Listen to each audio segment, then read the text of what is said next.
The rhythm of healing, the Octaves method. O is for observation, through stillness we find meditation and breath work that quiet the mind. In silence we listen, the answers are clear, awareness emerges, dissolving the fear. C is for compassion, for self and for all, embracing the good, the struggles, the fall. With kindness we grow, we nurture, we mend, learning to love ourselves as we extend. T is for therapy, a path we explore. Daily we practice unlocking the door. From journaling to mindfulness, healing begins. Each step is a victory as peace settles in. A is for animals and laughter so bright, like children at a play, their joy taking flight. With playfulness and movement, we rediscover the way to heal through the fun that we often delay. V is for victuals, nourishing and pure, detoxifying the body and keeping us sure. We choose what we eat with intention and grace, fueling our journey at our own pace. E is for exercise, where movement is free. We stretch and we bend in sweet harmony. Flexibility grows with choices we make. In strength and in stillness, our bodies awake. S is for socialize, where self-growth begins. Others reflect our triggers and the places within. Through relationships, our true selves we find, growing and healing with each tie that binds. The Octaves method, where all behavior makes sense. We just need to find the sense it presents. We just need to find the sense it presents. We just need to find the sense it presents.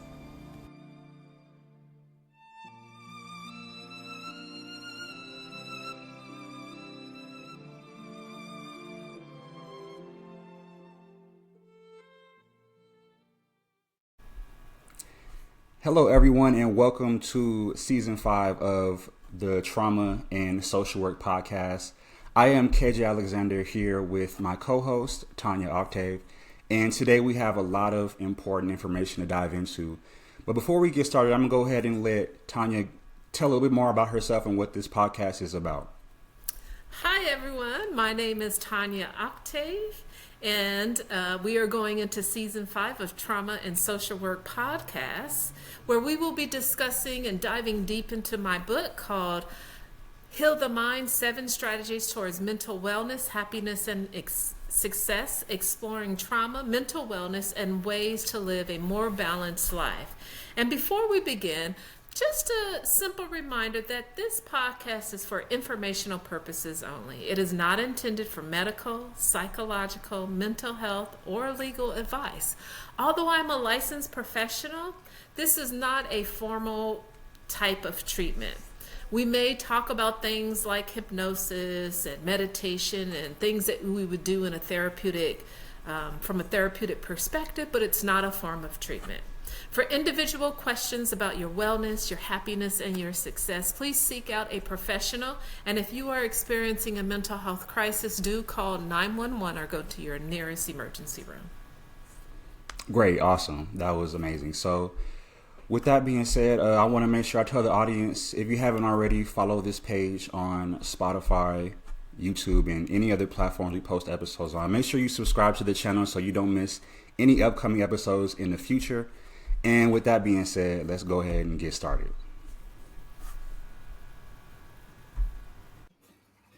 Hello, everyone, and welcome back to the podcast. This is the Trauma and Social Work Podcast, and we're continuing our discussion of the book, Heal Thy Mind. And for today's episode, we want to discuss Chapter 4 of the book, which is titled Animal, Playful, Inner Health. And the chapter begins I start many of my sessions with my younger patients playing and behaving in a childlike way. If a patient likes basketball, we may shoot hoops in the exercise room. If a patient is into crafting, we may paint or color or create.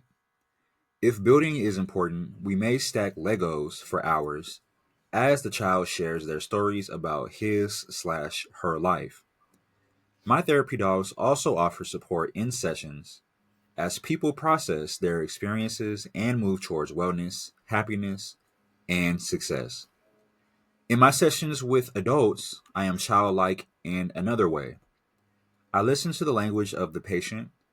I encourage emotional expression as a sign of strength. This includes laughing, doing weekly check ins, crying, and showing irritation, and even anger and frustration. These expressions of emotions are superficial and provide space for the patient to begin doing the work needed to move them towards mental wellness. In this chapter, we will explore why play boosts our mental health, the stages of childhood play, the benefits of play, how play has changed, the importance of setting limits on tech time, the importance of playing outside, how adults can rediscover their inner child, and how therapy animals support the healing process. So I thought that was a great way to kick off the chapter. A lot of great information to dive into. So I wanted to begin by asking first, if you wouldn't mind elaborating, in your professional opinion, how can incorporating playfulness and creativity into one's daily life improve their mental health? And what are some practical ways for someone to do that, especially in particular for adults? Okay, particular for adults. It reduces stress and really kind of manages anxiety. There's this idea that it promotes spontaneity and joy. Think about it. If you ever you're driving by and you see a park and the kids all playing, they're laughing and having fun. Yeah. Maybe one on the side fell or felt some way, and so maybe they're crying to mom or dad. But ultimately, there's a lot of joy and excitement that goes on in that environment.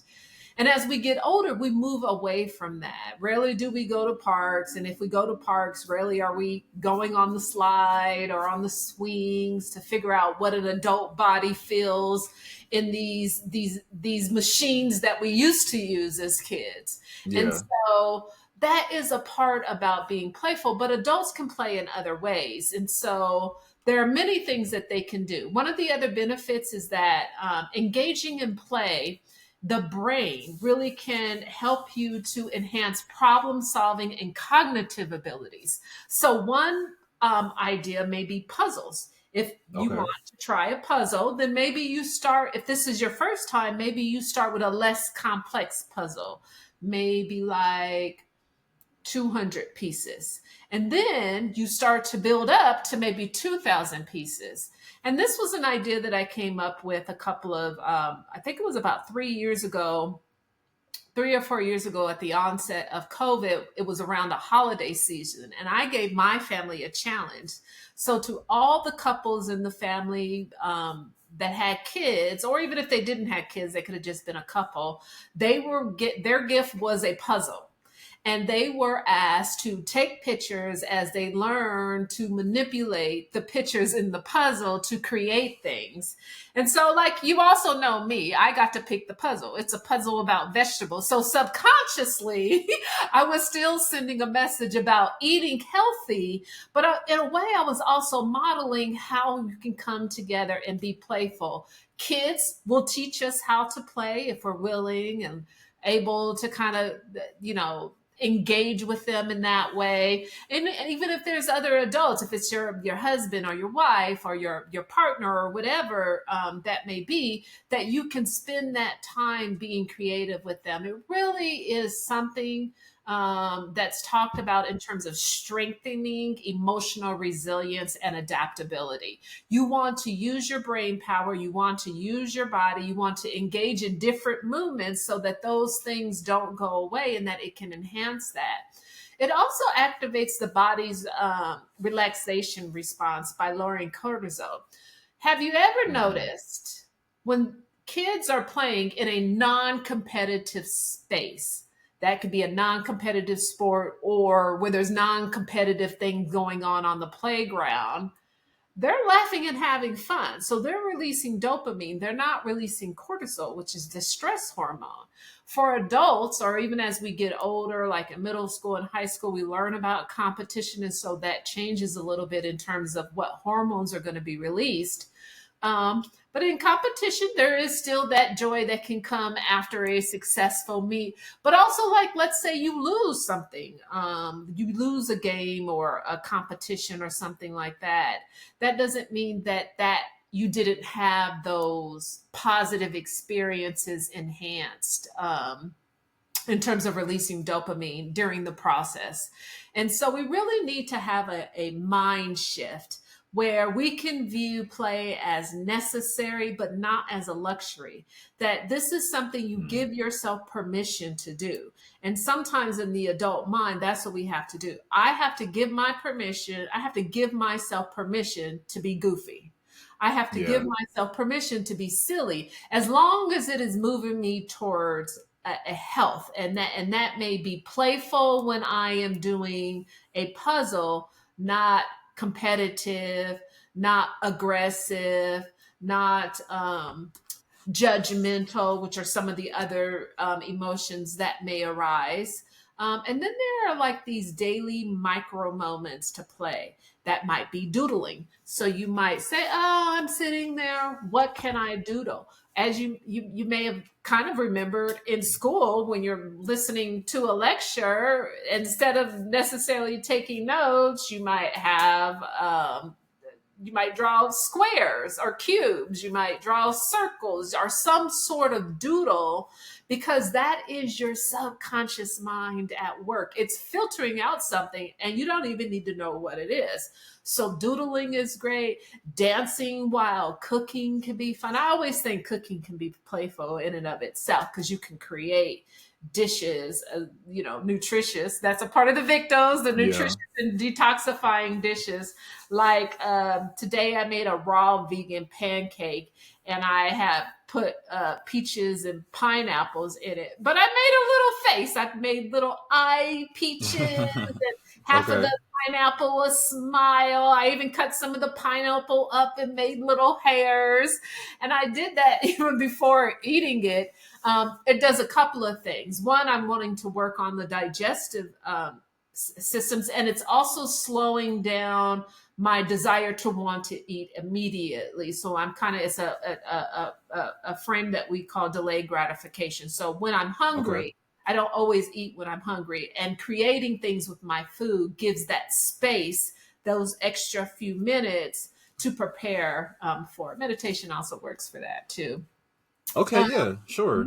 And it's interesting because, for adults, you can say, to be playful is something that adults are not really used to doing, but it doesn't necessarily have to be like, going to a swing set and acting like a child, but it could be something as subtle as just, when you're cooking, you add a little extra to your meal just to give it that extra playfulness element. And yeah, I think there's a lot of benefits to that, like you just mentioned, for adults. Even So comedy, right? Don't adults yeah, watch comedy shows? And that's exciting, and you get to laugh. And sometimes, even if it's not, you think something's funny, it doesn't matter. You're healing your body, so force yourself to laugh. Get out of your comfort zone and force yourself to laugh at something that's not. I think so many things are that go on in the world are laughable. yeah, At and so that is another way also to kind of move towards a healing state. There are also adult sports that people can do. So there is that thing that you can get into that can mimic some of the things that you did as a child. Gaming is also another thing that people are doing. There's all kinds of tons of things that you can do with your phone in terms of downloading apps. And I'm not saying spend your life here. I talk about this in the book in this area, the difference yeah, between being childlike and childish. So it's one thing to be childlike. That means that there are moments that you go into to heal yourself by releasing certain hormones that do that. And then you go back to your adult responsibilities. It's not like you feel like you get stuck in what I would call like a childish manifestation. Mhm. Right. Okay. Music is also great. Music is great for people because they can either just listen to it and it can be soothing. They can feel the vibration in their body. They can create music. And so play is like tapping into um, that creative space. I'll even I wanted to share a little bit. Okay. This past week, I did a meditation, and the meditation was about coming and finding a dragon. I'd never Okay. thought about dragons as kids. As a child, I wasn't necessarily a big person into fantasy or sci-fi or things like that. But in this meditation, I taught this dragon all kinds of things, how to catch balls. We were flying in the air, and it was so fun. The healing part was that I got to have that release. That's what mattered. That my mind settled. Not just my mind. My shoulders lowered. My heart rate decreased. My heart rate variability went up, which is a good thing because that's a meditative state. My whole body just relaxed into the moment and just a Mm. freeing. And so I can only imagine what I do because I was testing how where I was at in terms of heart rate variability. It went up really high, which means that I was in a deeply relaxed state. And I was having this beautiful experience with the dragon. And as a child, I never read books about dragons or anything like that. So I'm saying even some of the things that we don't think, like, become curious about it. As a play therapist, I've learned to play differently as an adult because I worked with kids in terms of play. And kids will teach you how to play if you're willing to listen. And they'll guide you, and they are also very kind and gentle with you. If you can't get it, I can't tell you how many times people have, like, how many kids have beat me at sorry and they let me know that they won. I'm like, okay, we'll see Yeah. next time. I see the competitiveness coming out. Exactly. Yeah. Yeah, for sure. When And was the last time you played a game other than video games? A board game? Um, did something playful, even as an adult, with friends or peers? When was the last time you did something? yeah, so don't really have too much time to play in the traditional sense these days, but I really would say for me, I'm really into sports, so I would consider that the closest I get to like a playful activity. But but yeah, maybe I can incorporate some of these things with cooking because I am getting more into cooking, so I definitely would use some of those techniques you mentioned earlier. Just little things to just, make the meal a little bit more playful and things like that. But yeah, besides that, and then just, I have a little dog and a little Okay. cat. So, they're pretty playful, and they get in their moods where they want to be petted and just want all the attention. So yeah, I would say for me that's basically where I'm at this point. So maybe throwing balls or having a little pretend rat for the cat to catch or light or something like that.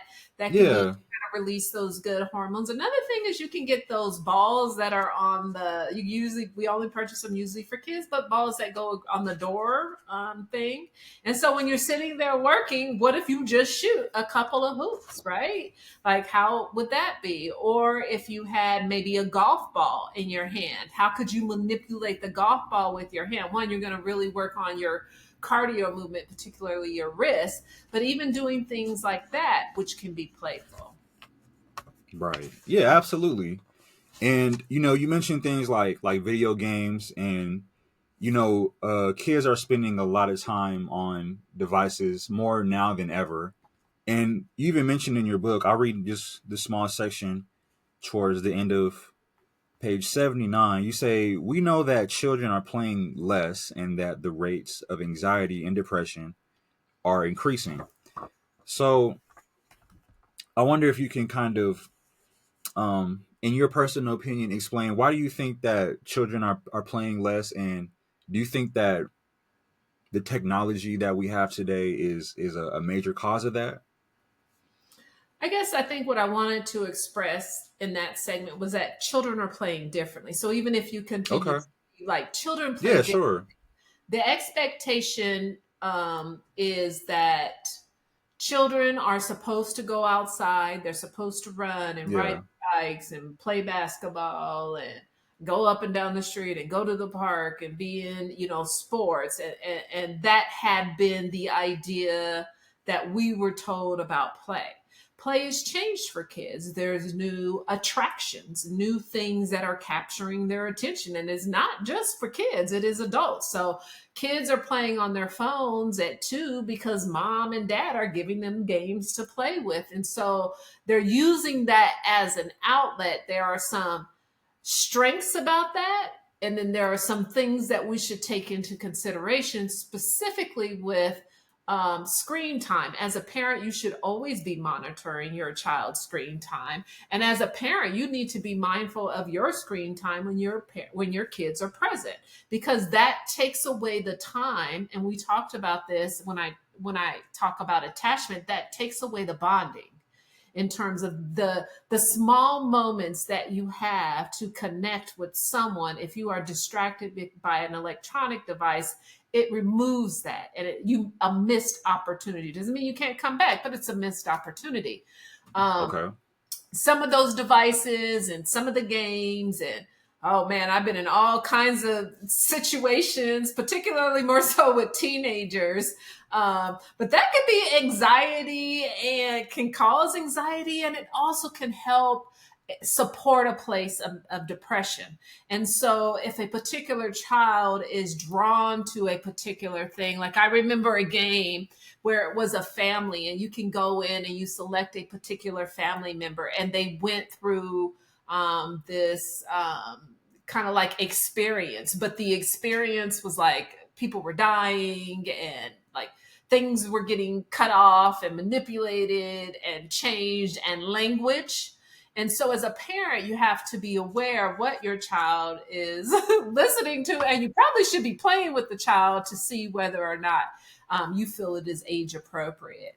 It also disrupts light, and that's probably the biggest thing that I talk about, is because when you're on technology and then you're trying to go to bed, it dysregulates the difference of melatonin increasing in the body because of the blue light, which it Right. really interferes with that, and that leads to poor sleep quality. So when kids, when they go to their pediatrician or when they go to their therapist and they talk about, my child's not sleeping, she's staying up all night, he's constantly on his phone.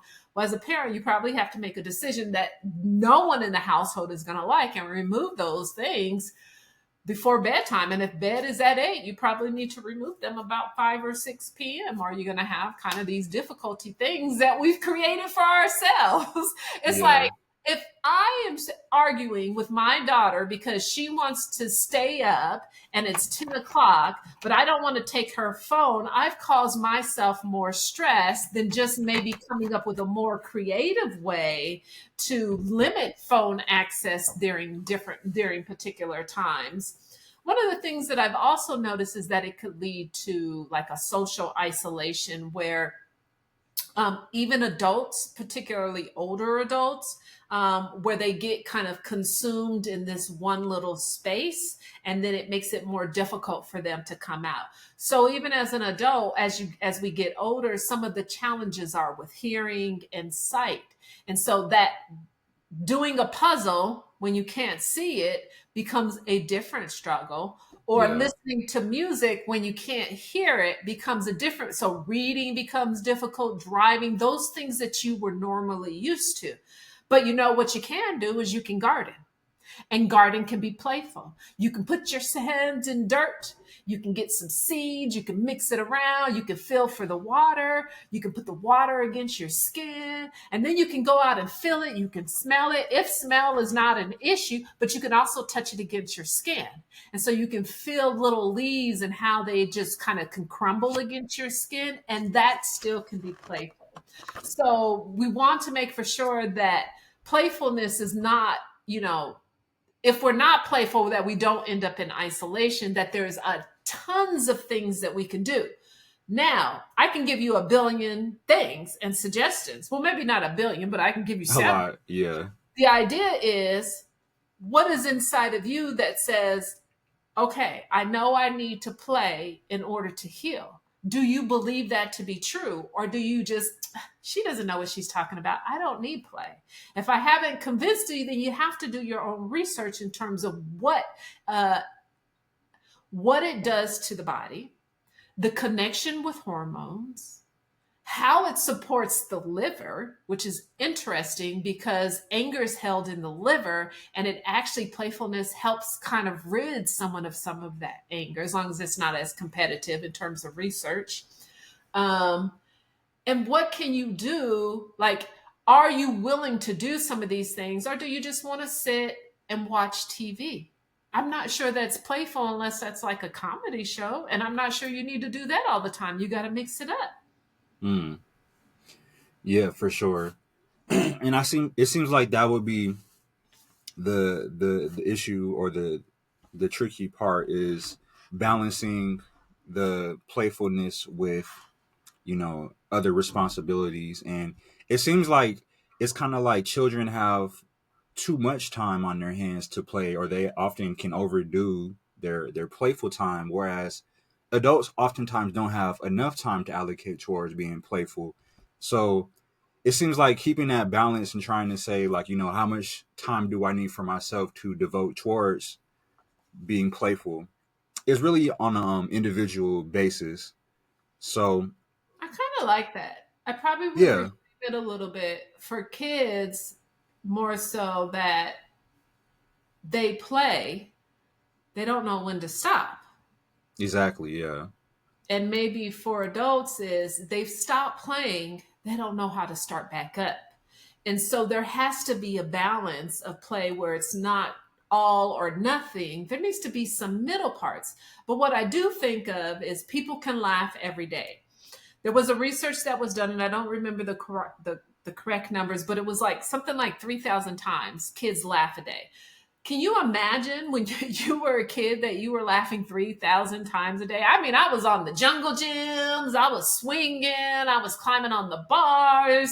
I was laughing all the time while my body was healing. It wasn't getting to this depleted state, it was getting to an energizing state. And then you go to class and you listen to the teacher and you follow instructions, and then you kind of take breaks and you go back and forth, right? Like that kind of worked for my body. That may probably work for a lot of people in terms of play in that activity. And then as you become an adult, there are things you don't want to do, but what we don't do is laugh. yeah, We definitely don't laugh 3,000 times. We may laugh 30 times when you're watching a comedy show, if it's your favorite comedian. yeah, yeah. That is true. And yeah, you mentioned the benefits all throughout this chapter. You mentioned the benefits of being playful, and you even talk about the different stages of play and how crucial it is to a child's development. Um, so I wonder if you can kind of, you talked about this a little bit earlier, but I wonder if you can kind of give some specific examples, maybe some you've experienced personally, and towards how can someone set healthy boundaries or limits for themselves, so that they are able to have that balance of knowing when to stop. Like, what are some things that they can do or say, put in place to where they can say, this is how much time I'm going to allocate, or this is how much time I need, and to ensure it doesn't negatively affect their well-being. So, one thought may be that we have apps for meditation. So there's a calm app. It'll send you an alert. Ah, you need to breathe. It'll send you an alert. Oh, did you do this? Here's an affirmation. Say this to yourself. So you can Yeah. get reminders. I'm not sure there's an app out there. If not, there should be one that created that sends you reminders to laugh. Yeah, absolutely. I'm not familiar Right with there. one.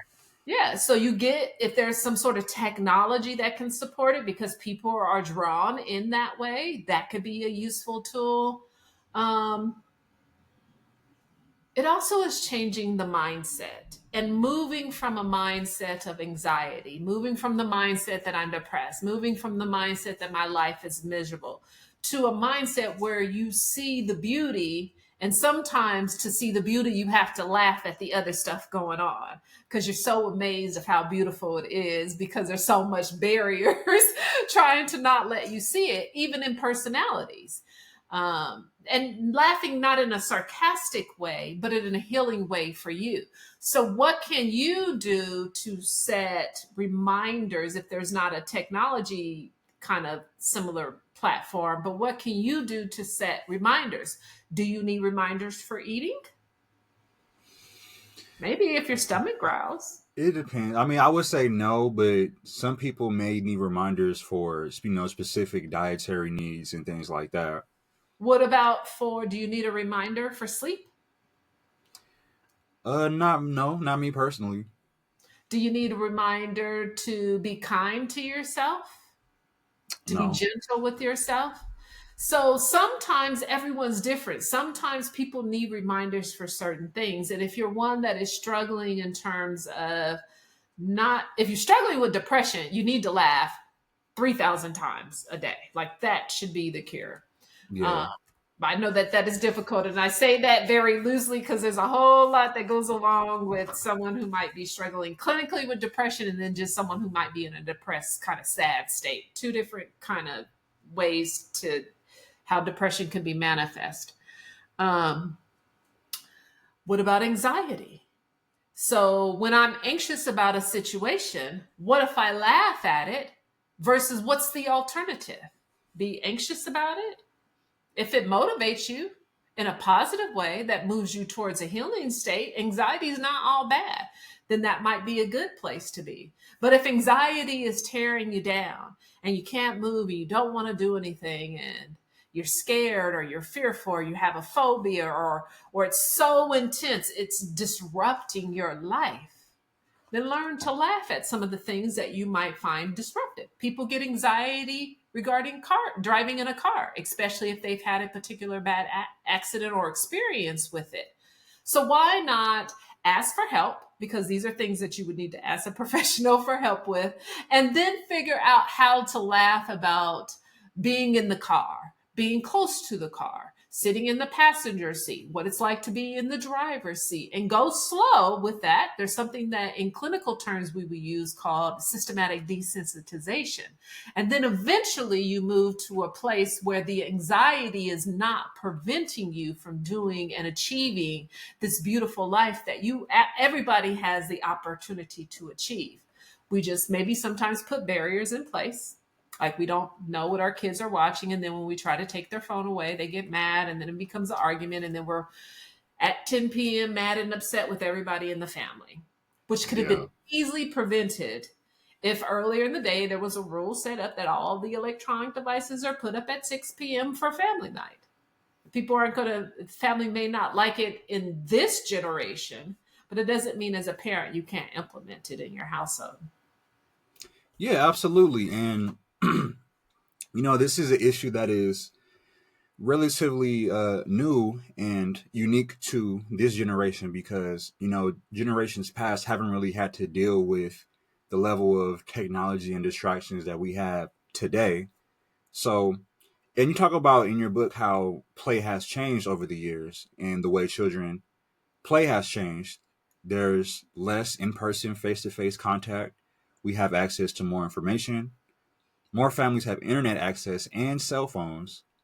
Kids have transitioned from outdoors to indoors, and the use of screen time has increased with the rise of social media and other electronic media. And also, kids have more access to other adults, such as drivers and food delivery people. Mm-hmm. And I think it's interesting that you noted that because it is true. I mean, I just saw a video the other day of, this parent was mad at her child because he ordered DoorDash and she was trying to figure out where he got this money from. And like, apparently he was getting money from somebody he was playing video games with. Every time he would win, he would send him like DoorDash money or something. But yeah, these kids today have a lot more access, and these kids are smart. They know how to, transact and conduct commerce with each other. So yeah, they're having more interactions with adults than ever before. So definitely I have, just hear vulnerability when you said that. I was like, oh no, yeah. there's no parent watching this particular child. Yeah, I mean, sometimes parents they just don't know too because a lot of times these kids are on playing video games and they have the headset on, and you don't know who's listening on the other side. So parents have to be careful and be mindful of what they say, especially when their child is on the game or whatever the case may be. So yeah, that definitely highlights how things have changed over the years recently. But I think as adults, we have to do better to supervise and protect our young population and our elderly population because they're Yeah. also at risk and vulnerable to people, to predators and people taking advantage of them in that way. And so it's not maybe necessarily always monitoring your kids, but it is monitoring your kids most of the time. And as they get older, maybe a little bit of freedom if they've earned that, and a little bit of trust if they earned that. But also, we also have to think about our elderly population. One of the biggest abuses with them is financial abuse. And so that is being done through technology. My father was a product of that. Someone called him, identified as a grandchild of his, and in that process scared my dad to where he sent them money through like a wireless transfer, right? And so Mm. we as adults also have to protect our elderly population from those type of things as well. Yeah, for sure. Absolutely. Wraps up another episode. I hope today's discussion provided clarity and tools you can use in your daily life. If you're ready to take the next step in the healing journey, I'd love to connect. Head over to my website to schedule a free 15-minute consultation. It is a great opportunity to ask questions and see how we can work together. And while you're there, download my complimentary workbook designed to help you reflect, grow, and move towards mental wellness, happiness, and success. Thanks for listening, and I will see you next time.